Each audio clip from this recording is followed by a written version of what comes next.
You now understand the technology. You also saw the sprinkler model options. So now let's talk about installation.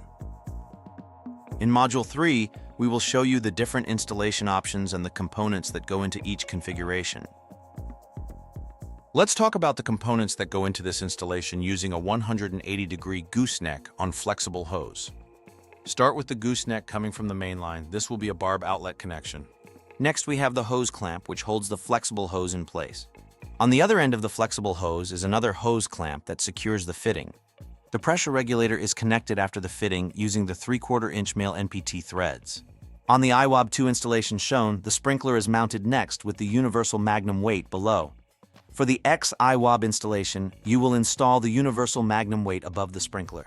Both the i-Wob 2 and the Xi-Wob can be mounted on flexible hose. There is a minimum of 2 feet or 0.6 meters required. This is what a 180-degree gooseneck on flexible hose looks like in the field.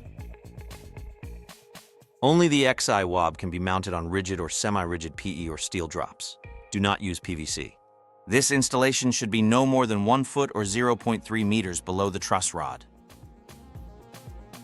For the 125-degree single gooseneck installation, you can use either the i-Wob 2 or the Xi-Wob. Both can be mounted on flexible hose and require a minimum of 2 feet or 0.6 meters for the length of the flexible hose. For this installation, truss rod hose slings are required. This image shows a 125-degree single gooseneck installation.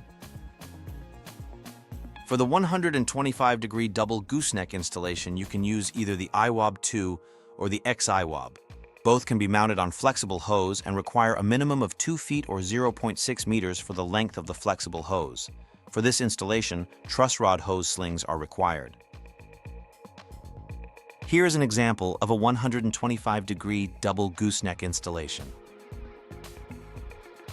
Mount the i-Wob 2 or Xi-Wob at least 3 feet or 0.91 meters above the ground, but no more than 9 feet or 2.74 meters above the ground. Keep sprinklers above the crop canopy when outlet spacing exceed 10 feet or 3.0 meters. Only install the sprinklers at maximum spacing on the first and second spans. Mount the Xcel-Wobbler TOP into a 10 psi or 0.69 bars pressure regulator.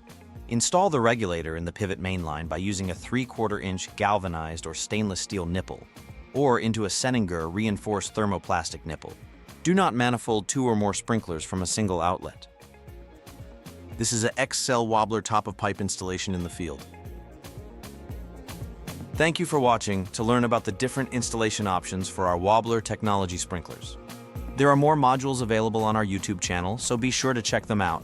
As always, please visit our website at hunterirrigation.com/agriculture to expand your knowledge in agricultural irrigation.